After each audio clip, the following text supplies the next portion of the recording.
wonderful introduction to what this seminar is all about and why we have to discuss something like rituals and why it is actually so important to us.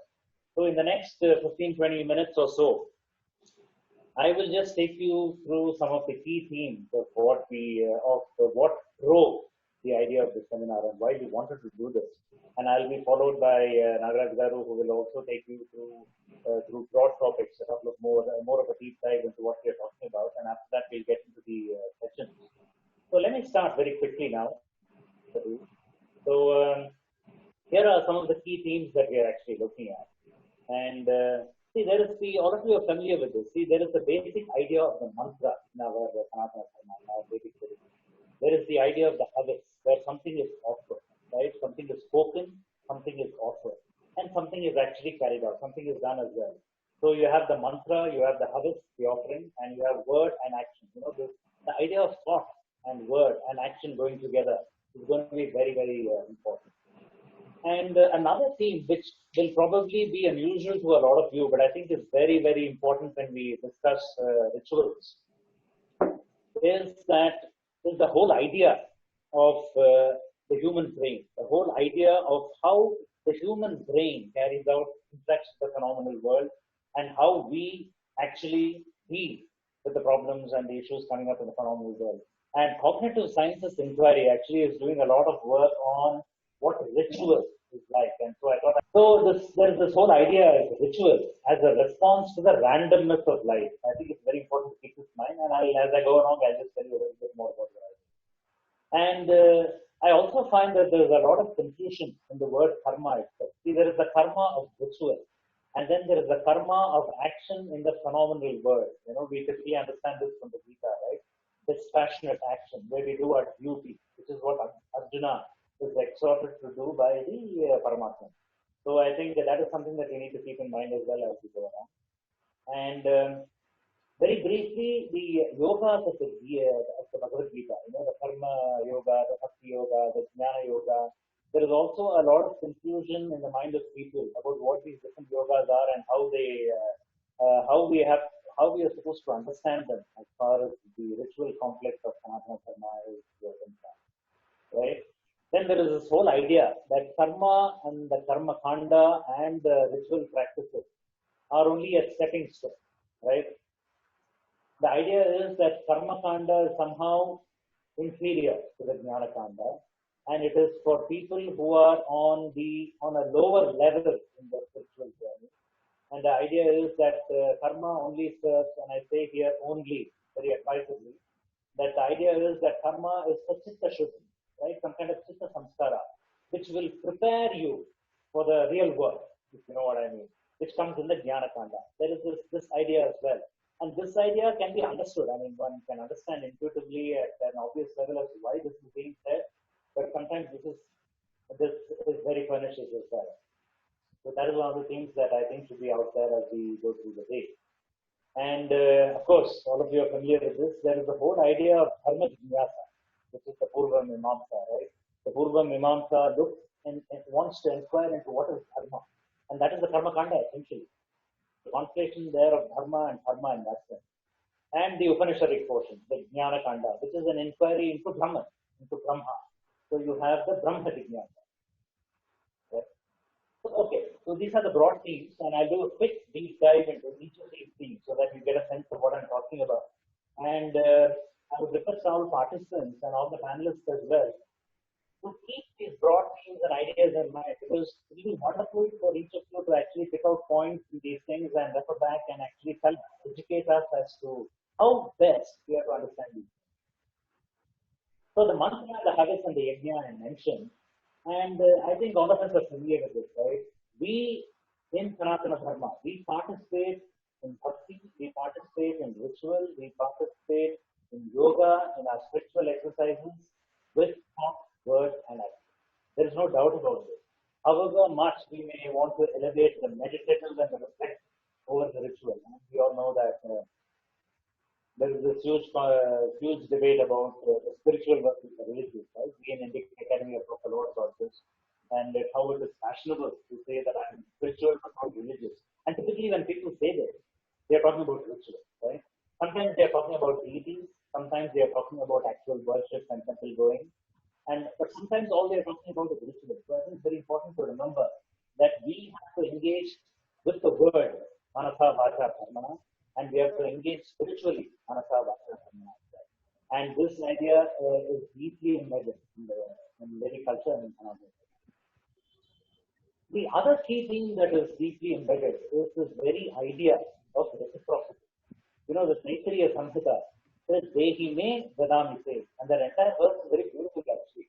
Because it says, you give and I will give. And in a sense, it's the gods who are telling us this. The deities to whom we give our offering. And they are saying, give and I will give you. They are saying, accept what I'm giving and I'll be able to accept what you're giving. And they're also saying, they are also introducing the element of power. They're saying, invest power in me, and I will be able to invest power in you.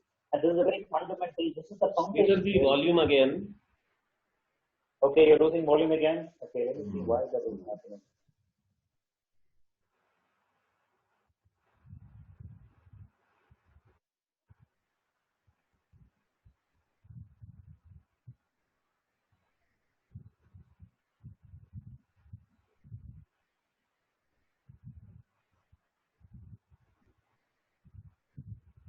Okay, I have tried to on two microphones. So is this better? Are you able to hear better with two microphones on? Yeah, or are you getting some kind of echo?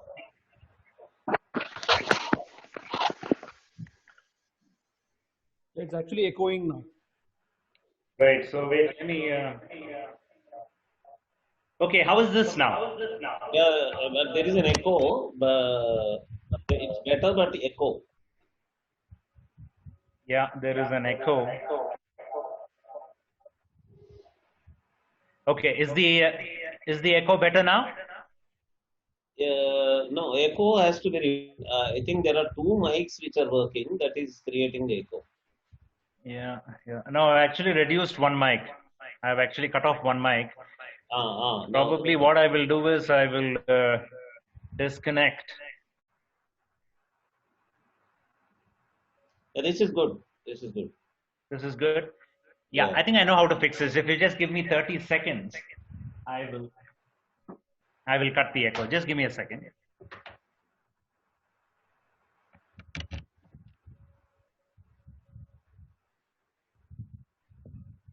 Hello. Yeah, good.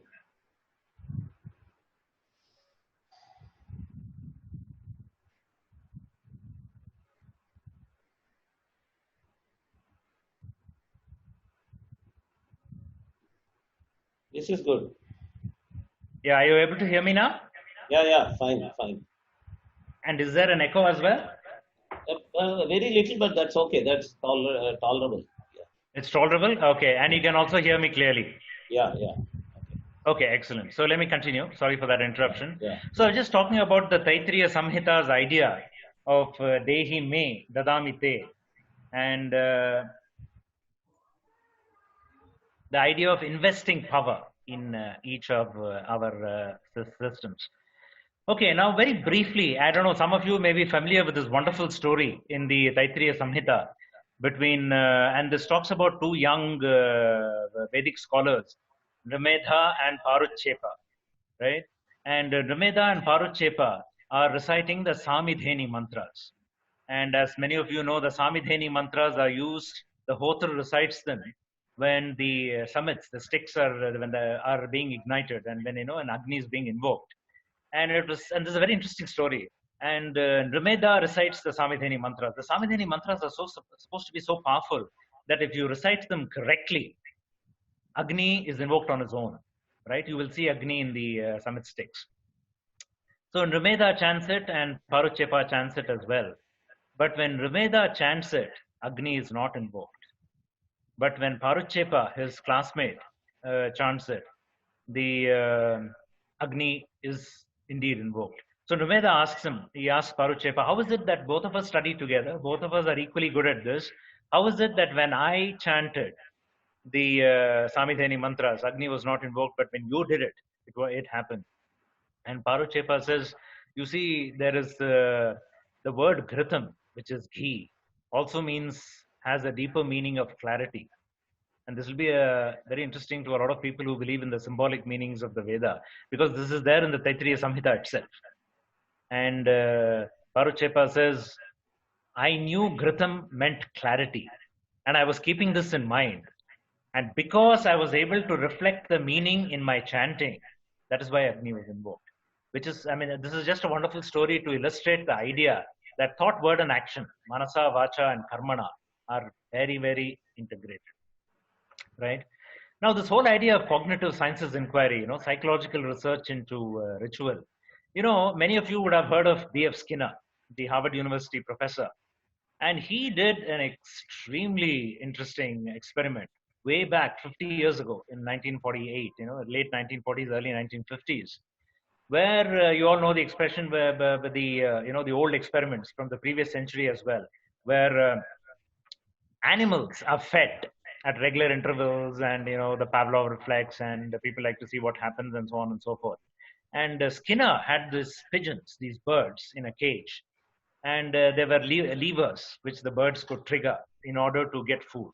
If they triggered the lever, they would get food, and the birds very quickly picked up on that. If they could poke that lever, they knew that some food would come. Then he did something very interesting. He disabled the lever, the trigger, which the birds could use in order to, command food. And he went completely random with food delivery. I mean, this is very important, and it's interesting to see what happens next. When I say random, no fixed food timings. Sometimes in the dawn, sometimes in the afternoon, sometimes 2-3 times continuous feeding within 10 minutes of each other, and then no food for one day. He really, really went random with food delivery.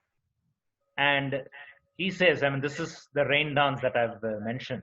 And Skinner, to use his own words, the birds developed an extremely sophisticated dance ritual. This is extraordinary. They would dance. Not only that, they would do funny things. I mean, they would rotate their heads anti-clockwise. Sometimes they would rotate it clockwise. Sometimes they would go to one specific corner and bang their head against that corner.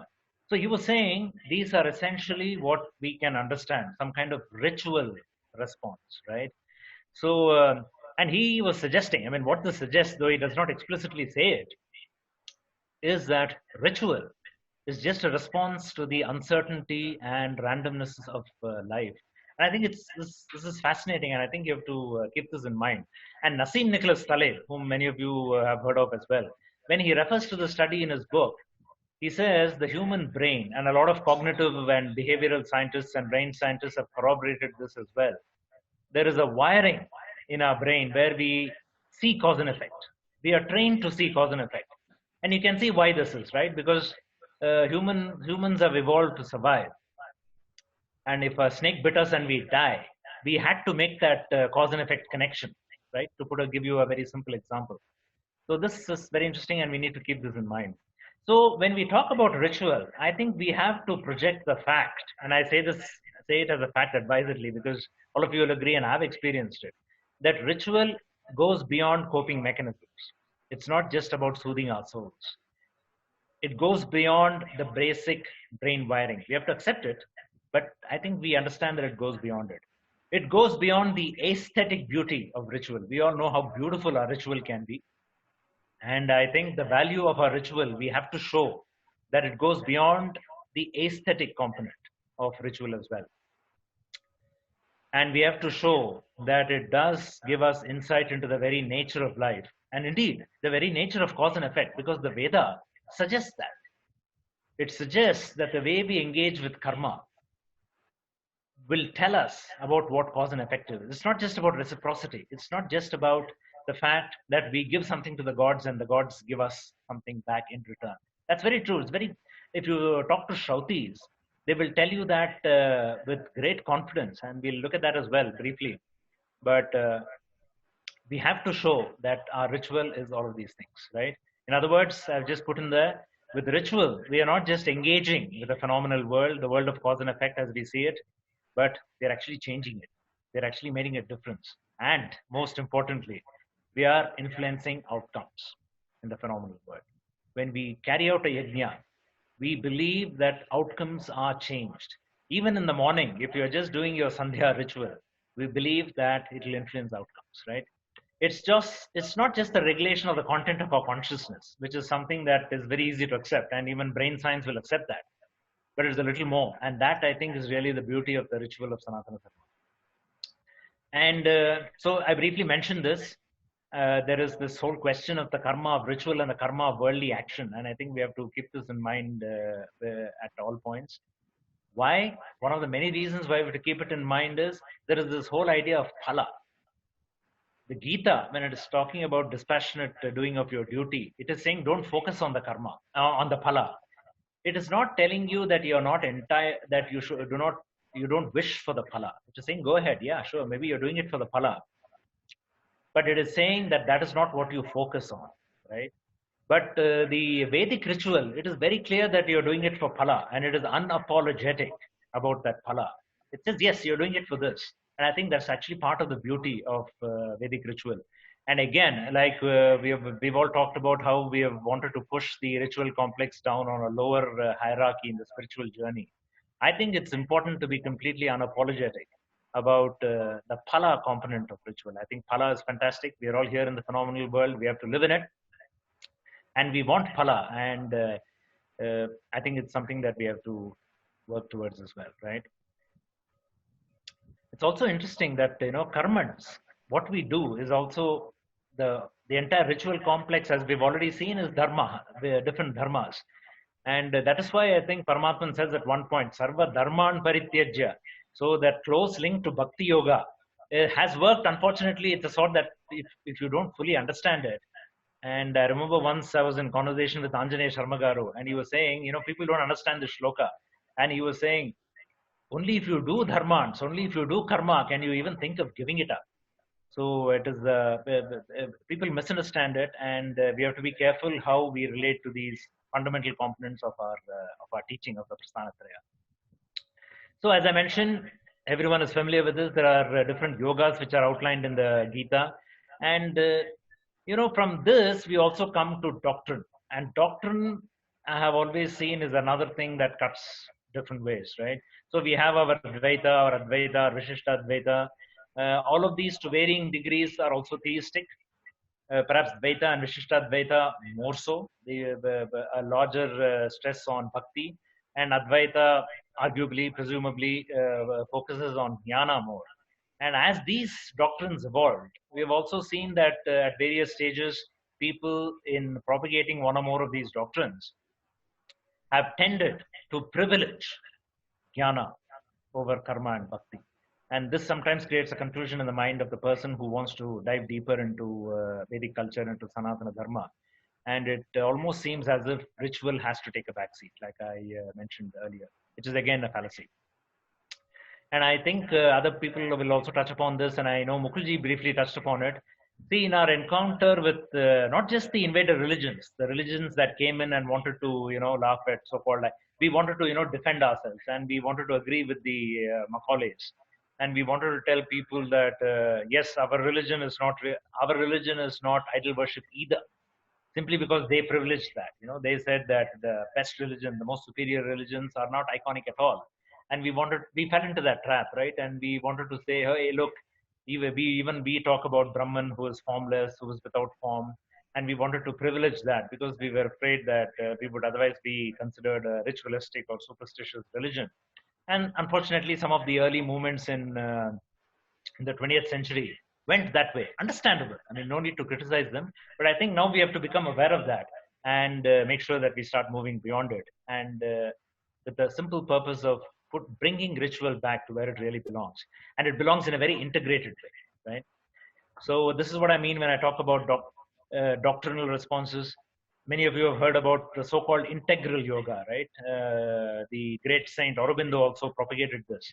And he was keen that these different yogas should really be seen in an integrated way, because that's how the Veda saw it.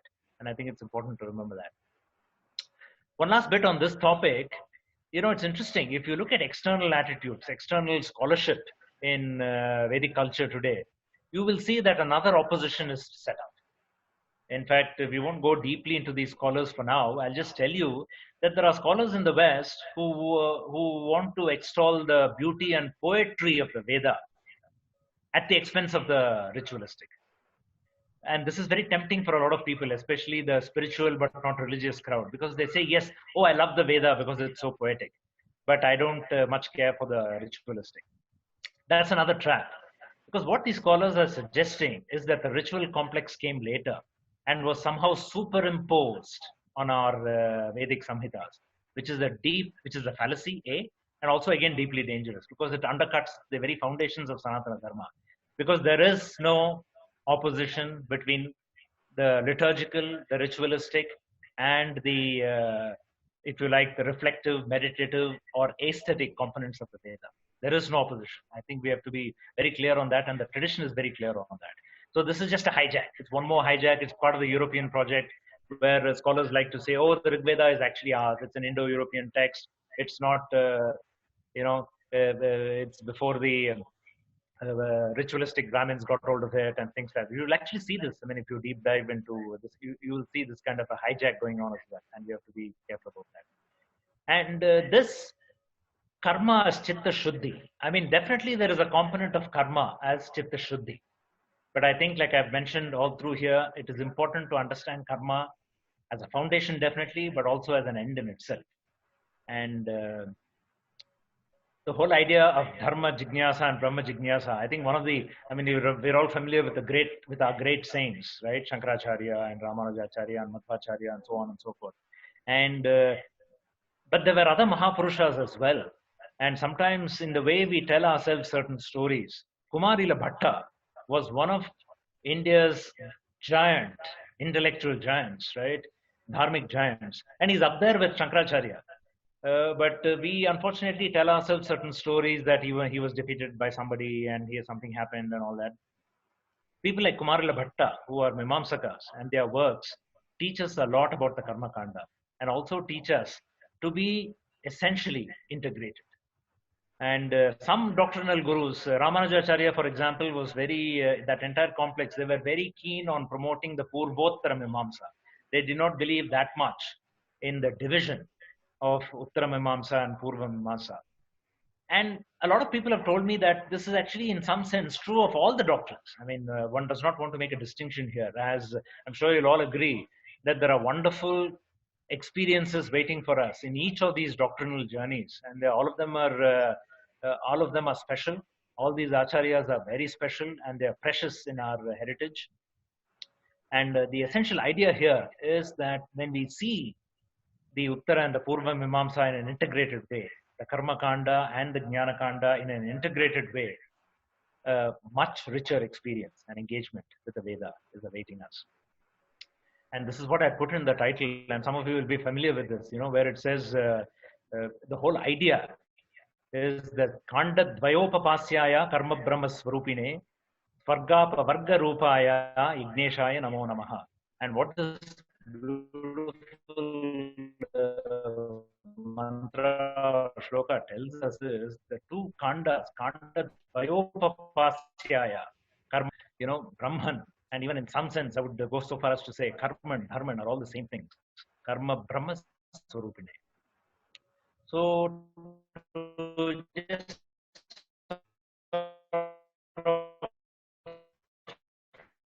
come to the conclusion of what I'm saying, very quick, wisdom, and I'll do that very briefly in closing as well as I just quote other people get it as well. I mean, some Western scholars don't. And this is from a Western scholar. And, I was taken aback when I read this book 3-4 years ago. And he gets it. This author gets what ritual is about. And this is what he's saying. This beautiful Ashtoma Sadgamaya. All of us are familiar with this mantra from the Upanishads. And he is saying, this is a quote from his book, for the Upanishad, the meaning of all these words, it's clear. They all mean some kind of, unreality or darkness or death. And it is assumed that life in its raw state, as an amalgam of non-being, darkness and death, we need help. And to get help, we need ritual. This is what he says. And he also says that we can understand ritual as something of the intermediate world. which we may, and this is critical, which we may describe as the world of effective action.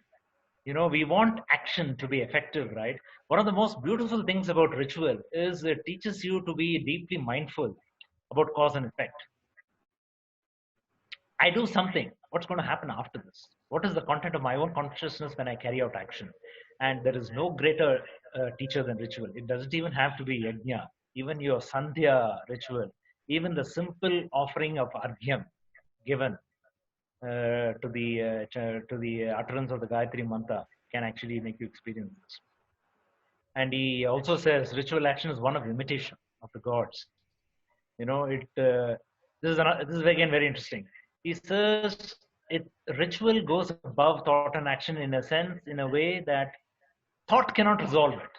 This is a beautiful idea, and it is fundamental to ritual. See, we tend to engage with the world with thought, right? We all have these high IQs. We are very proud of our brains, of our scientific prowess, of technology, and we know that it works. I mean, I'm not knocking it. We know that it works. I mean, the very technology that we are using today is a product of thought and action, right? Scientific inquiry, technology, technological development. Our tradition is saying, and even modern science recognizes this, there are certain areas where thought cannot go. Thought is not good enough. Thought cannot do it. So our tradition is essentially saying a non-cognitive, non-sensory, essentially, means of engaging. We may use manasa vacha karmana. We are using thought, word, and action. But essentially, ritual goes beyond thought. It is helping us engage with the world at this level. And I think that's all of these are from, to give you the source of the person, is Roberto Calosso's Ardor. And that's a very good book. So I wanted to finish off in 20 minutes, and I think I'm more or less on time. I think I've got another 2-3 minutes. So, I was mentioning traditional knowledge again. I mean, we just heard from a Western scholar, and I've had a lot of discussions with our traditional Shautis, and they are wonderful people to spend time with. And one very senior Yajalu, who has conducted many of our Agnishtomas. I'm talking about Shrauta Yagnyas, right? And it's a privilege to us that we still have such people. And Andhra Pradesh has a lot of people there. And I attended an Agnishtoma recently, and the Adharyu and the Adharyu's father, I was talking to them, and he was saying the yagnya repairs Shrishti. He's saying Shrishti is not perfect. When nature slips, and we're actually at a time when, something is happening, right? There is a virus pandemic. He says, when he was, of course, talking about rains, when it doesn't rain, when the land is reeling in drought, there's something wrong with Shrishti. How do you repair Shrishti? He says, Yagnya is the only, and I quoted to you Kanda Bayo. And we also heard this. I mean, this sloka, many of you are familiar with it. Basically, it is saying when humanity went to Brahma and asked for some kind of assistance, of help, Brahma said, look, I've already given you Yagnya. Whatever you want, sorry for the error there in the transliteration, whatever you want, you will get through that piece of technology, right? And that, I think, is a good note on which to end this sort of brief orientation. I want to thank Harikiranji, I want to thank Indic Academy, I want to thank Nagarajji, and all the wonderful Indic family, as well as I think we've got 300 participants. Thank you so much for listening to me. If there are any quick questions before we go on, I would be happy to take. Thank you. Srinivasji, please take over. Please on your audio, mute your audio, and please zoom your First, Mr. Ashank Mittal, I'm allowing him to talk. Namaskar, Sridharji. Namaskar. So I had a question about the second last. See, your echo is again back, and your computer full screen is. I think the audio is very low, so maybe in case you can just read it and answer it, it will be helpful. I just posted on the Q&A. And your whole computer screen is also shared. I think you can switch off the sharing.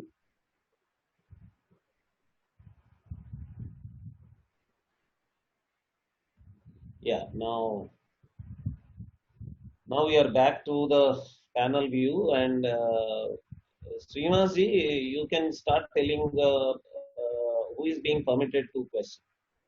Ashank Mittal, sir. Only one person who raised the hand. Ashank.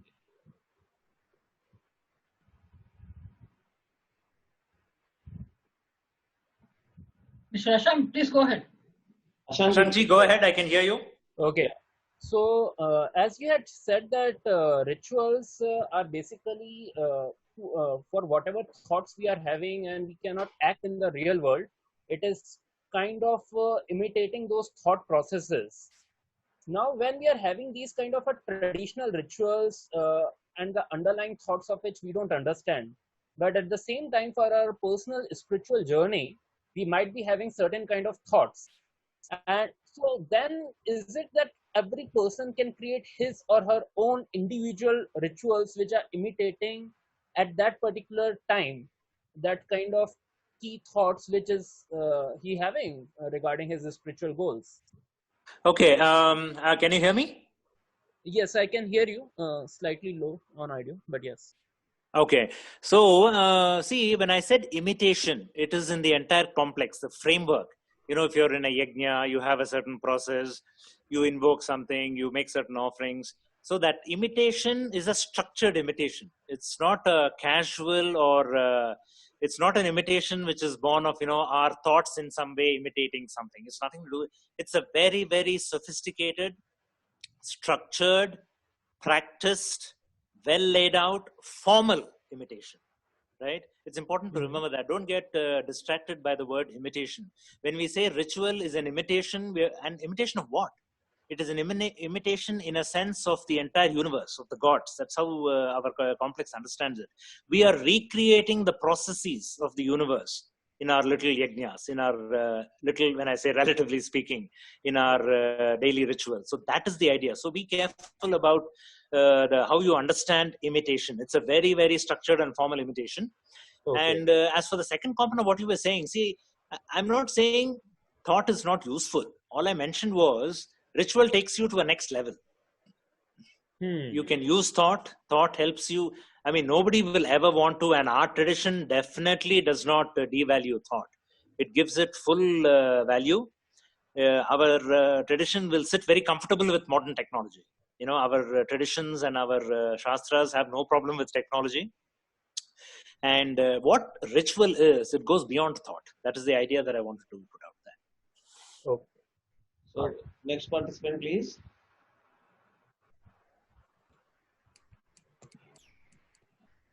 Srinivasji. Sir. Any other question? Varada Shambhu Sayalod. Please go ahead, Varada. Varada Shambhuji. Namaste. Thank you for this presentation. Thank you. I just want to ask one question. Like, since we are discussing rituals, how do we distinguish between a mindful ritual and a mindless ritual? And according to the shastras, if my mind is somewhere else and still I'm performing something which is according to the shastras, so what is the take that the shastras have on this? Thank you. Right. Here, I think it's very important to have, this point I made about the formality of the ritual. And that is where I think it becomes very important that you stick to the structured ritual. That is why ritual structure becomes important, right? Because we all know, and this goes back to the idea of Chitta Shuddhi and, Chitta Samskara. And, traditionalists will tell you that if you write in sand, it goes away. If you write with a pen, that paper can be destroyed. But if you write with ritual, it sort of stays with you. That's where the idea of, samskara comes in. And the point is, as somebody else mentioned as well, you have to have Shraddha. There's no doubt about it. So you go in with Shraddha and you do it. And that Shraddha is reflected in two ways. It's not just what you believe in your heart. It is reflected in your commitment to carrying out that ritual, to make sure that each and every step is followed. If you do that, the ritual takes over. This is the beauty. That's why it's important to understand the formality. It is important to understand how manasa, vacha, and karma, thought, word, and action are integrated. So your job is to have that basic shraddha, and then make sure that you do each and every step. There are going to be slip-ups. That is why our tradition has already forgiven you. You always finish, right? You ask for that forgiveness for errors. So all of that you don't have to worry about. All you have to do, make sure, is that you commit yourself, A, with Shraddha, and B, with learning. You try and learn as much as possible about and understand the formality of this ritual and the samskara that you're undertaking. And then do it. And then you're fine. You're good to go. The ritual will take over. Correct. Can I have a follow-up question? Okay. Yeah, so basically, I was writing something very recently, and so the idea that I really want to drive you at is what is the connection between thinking, or what we can say as in terms of Western scholarly understanding of reason, right, and rationality, and its implication on an action. Right. Now, when we insert ritual in between, so right. I would have like twofold questions. What is the relation between ritual and thoughtfulness, or what is the relation between rationality and ritual? And if we look at reason and action as linear, what is the influence of ritual in between? I hope Right. I'm able to make sense. Yeah, I got what you're saying. And I've turned off my video, by the way, because I'm really close to the microphone because of the audio issue. And Yes. So that's why I don't want to start the video. But, this idea of mindfulness, right? It is already part of the way we do ritual, whether it is Shraddha or whether it is the commitment that I mentioned. That is what you do it mindfully. There is no question about it. And I think we should not get too caught up in the way this concept has been hijacked by the West. And we don't have to be constantly wondering about whether we're being mindful enough. Don't worry about it.